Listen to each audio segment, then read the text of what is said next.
At a Christmas dinner, my grandma looked at me and said, "Good thing your parents pay off your student loans." The entire table froze. My name is Myla. The sound of her words hung in the air like smoke no one wanted to breathe in. Forks paused midair, wine glasses stayed untouched, and the only sound left in the room was the faint hum of Christmas carols playing from the living room speaker. I sat there, trying to process what had just been said, as every pair of eyes shifted toward me. Some were curious, some judgmental, some pretending not to have heard at all. But I felt all of them burning into my skin. The glow of the Christmas lights on the tree in the corner suddenly felt harsh instead of comforting. The warmth of the turkey and mashed potatoes sitting on my plate turned to ash in my mouth.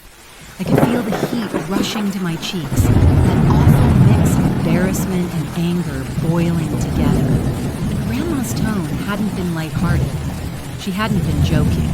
She had said it like a fact, with that sharp, almost smug little edge to her voice that made it sound like she was exposing me in front of everyone. My parents didn't even defend me. My dad shifted uncomfortably in his chair, staring down at his plate like there was something fascinating about the peas. My mom forced a tight little smile, the kind of smile she wears when she wants the world to just keep moving without acknowledging the wreck she knows she helped cause. Neither of them opened their mouths to correct the lie.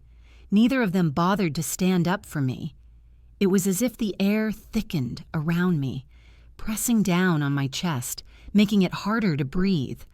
I could hear my cousin Emily whisper something under her breath to her boyfriend, and I just knew, it was about me. My uncle cleared his throat like he wanted to move the conversation along, but even he couldn't hide the smirk tugging at his lips.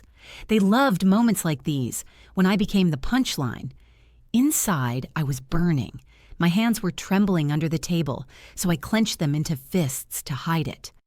Part of me wanted to shout right then and there to set the record straight, but another part of me was frozen in place, like a deer caught in headlights. The humiliation was overwhelming, almost paralyzing. I kept hearing her words on repeat in my head. "Good thing your parents pay off your student loans." She had said it so casually, but the weight of it crushed me. What stung the most wasn't even the comment itself. It was the fact that it wasn't true. It was the lie that made me feel so small.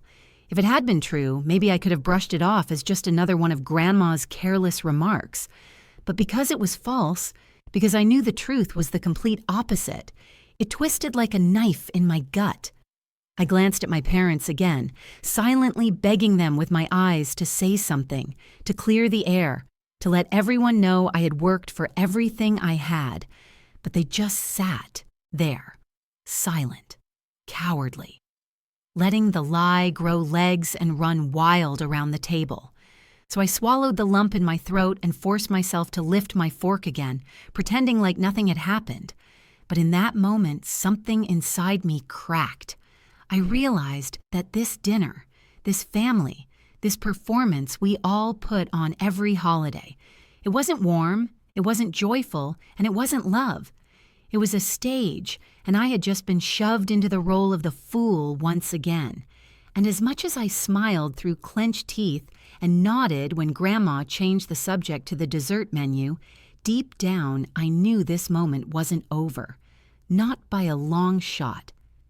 I wish I could tell you that Grandma's words rolled off my back that night, but the truth is they didn't. They burrowed deep under my skin and wouldn't let go. And maybe you'd understand why if I take you back to where all of this started. College wasn't easy for me. It wasn't some golden experience where everything fell into place. I worked my way through every semester, juggling part-time jobs with classes that drained the life out of me.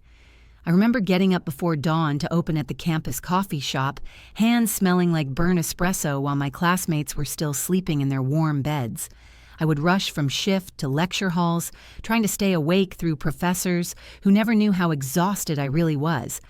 And when my friends went out to parties, I stayed behind, either working or scraping together assignments between shifts. Money was always tight. Rent, textbooks, food, bus passes, it all added up. My student loans weren't just numbers on paper. They were a heavy shadow that followed me everywhere. I signed those loan papers alone, hands shaking, knowing it meant years of struggle ahead. And the cruelest part? My parents knew it. They didn't offer help. In fact, they made it clear from the beginning, "You're an adult now. You want this education, you handle it." Those were my mom's exact words when I first brought up the idea of needing financial support. So I did handle it. I worked 2 jobs some semesters. I skipped meals more times than I'll ever admit. I wore the same winter coat for 4 years because buying a new one wasn't an option. And every time I thought about asking for help, I remembered their faces, cold, detached, proud of cutting me off like it was some twisted life lesson. That's why Grandma's little comment wasn't just a careless slip. It was a dagger. In one sentence, she erased years of sweat, sacrifice, and sleepless nights. She painted me as some spoiled girl who couldn't survive without Mommy and Daddy bailing her out. And the worst part? Everyone at that table believed her. I could see it in their eyes, the quick flicker of judgment, the silent confirmation that they'd always suspected I wasn't really as hardworking as I seemed. I wanted to scream right there, to lay it all out. The nights I studied until my eyes blurred, the endless double shifts, the debt piling higher and higher. I wanted to say, no, they never helped me. They never even offered. But instead, I just sat there, swallowing down the truth like poison. Because what good would it have done? They wouldn't have cared. They never do. And maybe that's the cruelest part of all. It wasn't just about money. It was about recognition, about being seen for who I really was, for what I had fought for and earned on my own. And once again, my family managed to twist it, to make me look small, weak, undeserving. They always find a way. That night, as I replayed Grandma's words in my head, I realized it wasn't just about humiliation. It was about every single time my independence had been ignored, every time my sacrifices had been swept aside. It was a reminder that no matter how hard I worked, in their eyes, I'd never be more than the child who needed saving, even if that saving never actually happened. Growing up in my family felt like living in the shadow of people who could do no wrong. My cousins were the golden children, the ones everyone bragged about at family gatherings. They had brand new cars handed to them on their birthdays, their tuition fully covered, vacations sponsored by parents who never let them feel the sting of reality. Meanwhile, I was the kid who had to scrape and claw for every inch of progress. And yet, no matter how hard I worked, it was never enough to make anyone proud. I remember being in high school, coming home one night clutching a scholarship certificate I'd worked my soul out for. I had pulled all-nighters, skipped outings, and pushed myself past exhaustion just to earn that recognition. I walked into the kitchen hoping for a smile, a little bit of pride, maybe even a hug. Instead, my mom looked at it once and said, "That's good. But your cousin Sarah just got accepted into Stanford. You should see how much your aunt is glowing with pride." My heart sank. In that moment, it didn't matter that I'd beaten out hundreds of applicants for my scholarship. All that mattered was that someone else had done better, and that was the story my family chose to hold on to. It never ended. Every Christmas, every Thanksgiving, every birthday, the comparisons were dragged out like clockwork. If my grades were good, my cousins were better. If I landed a part-time job, they would gush about how another cousin got an internship at some prestigious firm thanks to family connections. They always had a way of twisting my accomplishments into something less, making sure I understood that in their eyes, I'd never quite measure up. And the favoritism wasn't subtle. It was loud, public, and humiliating. At dinners, my parents would beam at the cousins, asking them about their latest achievements, their plans, their dreams, while I sat there, invisible, picking at my plate. If I dared to speak up about something I was working on, I'd get a dismissive nod or worse, a passive-aggressive comment. Well, maybe if you tried harder, you'd be where they are. Those words stuck to me like scars. By the time I got to college, I was used to the cycle. I expected no recognition, no support. I had learned to find strength in my independence, even though deep down it still burned to know that the people who should have been cheering me on were the ones constantly breaking me down. That's why Grandma's words that Christmas weren't just about the loans. They were a spark landing on years of built-up resentment. As I sat at that dinner table, listening to her rewrite my life into some story of privilege and handouts, I realized something snapped inside me. This wasn't just a casual jab. This was the same narrative my family had been spinning my entire life, minimizing me, dismissing me, erasing everything I had bled for. And for the first time, I felt the anger rise higher than the fear. I felt the weight of every comparison, every belittling comment, every stolen moment of recognition, and I knew I couldn't just swallow it anymore. That night wasn't just another family gathering, it was the final straw. The night years of silence turned into something else entirely. I sat there, my fork frozen halfway to my mouth, my chest burning like someone had lit a fire inside me. Grandma's words were still echoing in the air, heavy and cruel. Good thing your parents pay off your student loans. My fingers trembled under the table, not from weakness this time, but from the sheer pressure of holding myself back. For years I had stayed quiet, biting my tongue whenever lies or comparisons were thrown at me. But in that moment, something inside me broke wide open. I was done being silent. I put my fork down, slowly, deliberately. My voice came out low at first, but steady.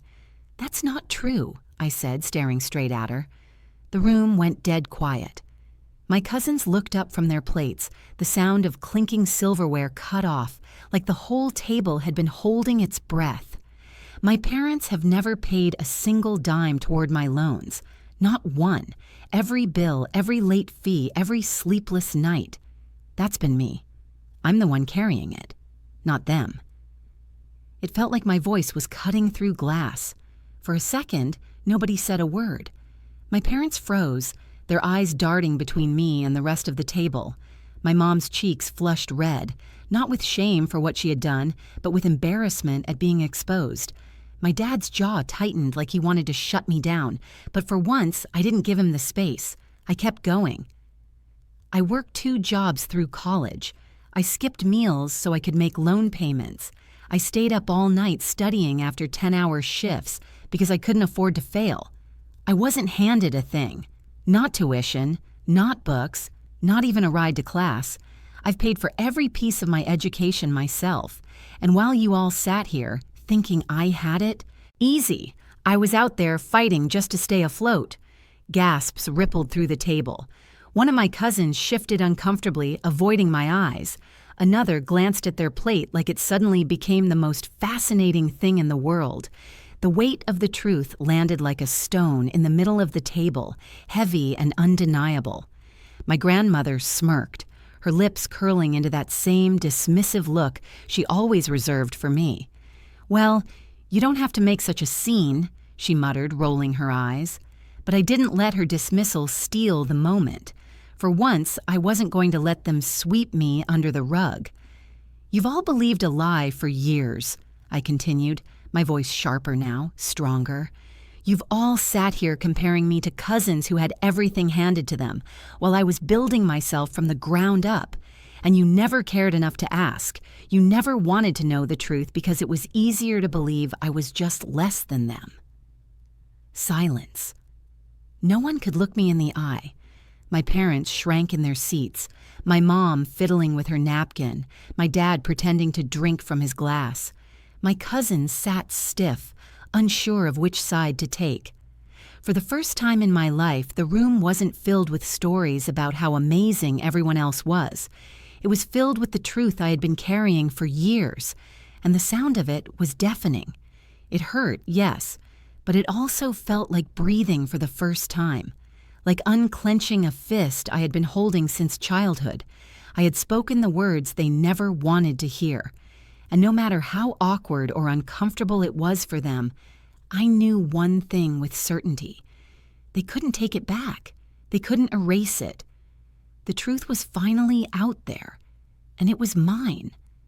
The room never recovered after my words.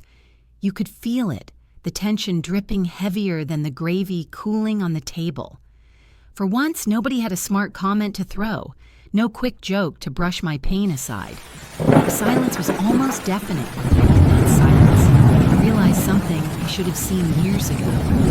I didn't need their validation anymore. I didn't need this family's approval, their fake smiles, or their twisted versions of my life. I had spent too long starving for scraps of recognition from people who never intended to give it. Grandma cleared her throat, muttering something under her breath about drama. My mother tried to laugh it off, saying, "Well, we all help each other in our own ways," but her voice cracked. My father avoided my eyes like he had finally been caught in his favorite lie. And my cousins, they shifted in their chairs, pretending they didn't hear me, pretending they didn't just witness the truth tearing their family myth apart. But me, I felt lighter. For the first time, I wasn't carrying their silence for them. I wasn't protecting their image while I crumbled inside. I had dropped the weight right in their laps, and they could sit with it. They could choke on it if they wanted. I was done. That night, after leaving dinner early, I walked out into the cold December air. The snow crunched under my boots, sharp and clean, nothing like the suffocating mess I had left behind in that house. For years, I thought home meant family. But standing there in the quiet night, my breath fogging in the air, I realized home wasn't a place. It wasn't people who only saw you when they needed someone to look down on. Home was me. Home was the life I had built with my own strength, my own work, my own scars. I thought about all the nights I had cried alone, thinking I wasn't enough. I thought about how many times I swallowed my anger just to keep the peace. And I knew in that moment that every single sacrifice had been worth it, not because it won me their love, but because it proved I never needed it. They could whisper. They could twist the story. They could pretend I was ungrateful or dramatic. Let them. Their opinions didn't feed me when I was broke. Their approval didn't pay a single loan bill. Their validation didn't keep me alive when I thought I couldn't go on. I did that, me, alone. And that's when the real revenge sank in. Not revenge in the way they expected. No screaming, no throwing things, no dramatic storm out they could gossip about later. My revenge was colder, sharper, and infinitely more powerful. It was walking away with dignity. It was building a life so far beyond their control that they couldn't touch it, couldn't take credit for it, and couldn't destroy it. Christmas dinners would come and go. Family gatherings would happen without me. And maybe, just maybe, one day they'd look around their table and realize something was missing. Not the child they ignored, not the scapegoat they mocked, but the person they couldn't break, the one who finally chose herself. And when that moment came, when they finally felt the emptiness of my absence, it would hit them harder than any words I could have spoken. Because sometimes the loudest revenge isn't fire or fury. Sometimes the loudest revenge is silence, is